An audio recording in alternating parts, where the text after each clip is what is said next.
The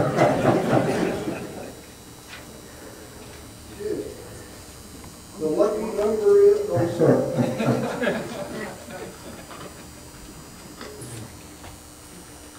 Many farmers across the nation are under attack from the United States EPA with regulatory issues such as milk spills, dust issues, and fuel storage issues. How do we slow the EPA down on making these types of regulations on farmers? How much government involvement do you feel is necessary in regulating the farming industry? Please explain. I am presently representing an area that's a huge agricultural area. We are working. Oh. Did I start over? I presently represent an area of a large agricultural area, working with a lot of farmers who have been really hit big time by the Illinois and U.S. EPA over runoff from dairy operations and cattle operations. It's been a big fight that I've been involved with for years. And I can share with you, this is a continuation of the work that I did as an attorney representing farmers under that type of oppression. I'm opposed to the bill that would make farmers be in a position of having to wear white suits, treating manure as if it were a toxic product. And I can assure you that working with the farmers I have now, you can talk to them and see what an advocate I am and how passionate I am. And going up against the EPA saying, wake up! Don't you realize what you're doing to agriculture today? You can't ruin the farming economy with all these regulations. And so I've committed to working for a long period of time and will commit to you, to many farmers here. You will find no stronger advocate in Washington for you fighting the EPA than Congressman John Manzullo. Well, thank you. And I've got to tell you, that's an extremely important issue. One of the biggest challenges that's come out of Washington, D.C. is the overregulation of the federal government. I mean, it's actually quite intense. I hear, talk of farm dust regulation, and, I guess they want to have combines wear diapers now.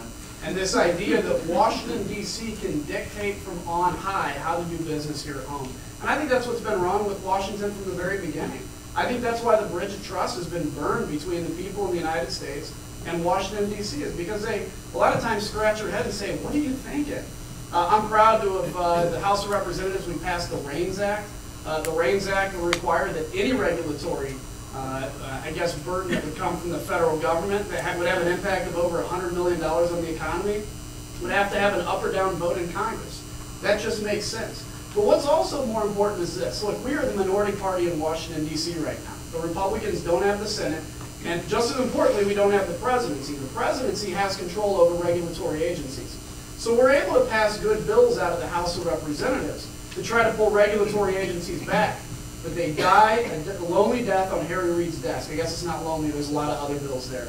We have to have people that can go out and publicly communicate to the American people the importance and the stupidity of some of these regulations so that we can have people come in rooms, get angry, get upset, call Senator Durbin, call the president, and call your representative and say, this has to end. We have to have effective communicators, and I pledge to be that. Thank you.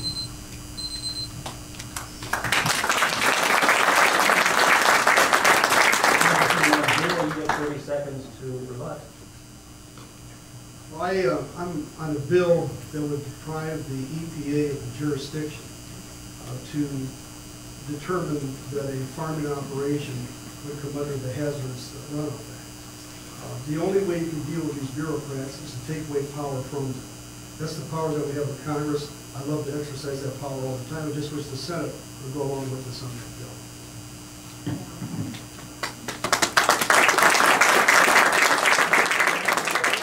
You do? There you go. Maybe a good one. Okay. Next time, do I get the right one? This is a three-part question. Oh, jeez.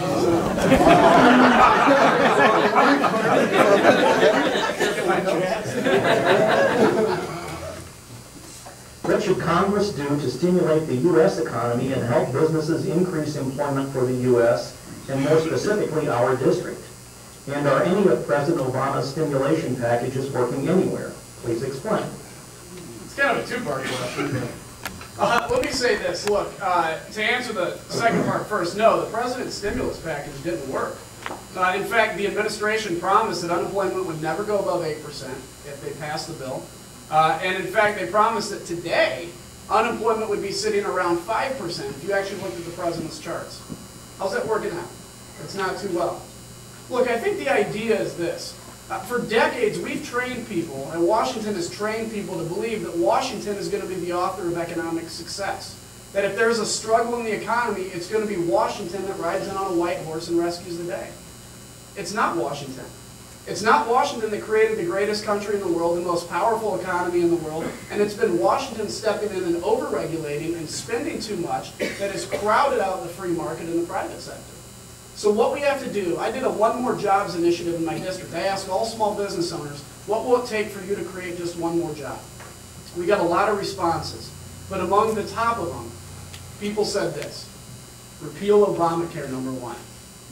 Rein in the excessive regulations, quit overspending, and simplify the tax code.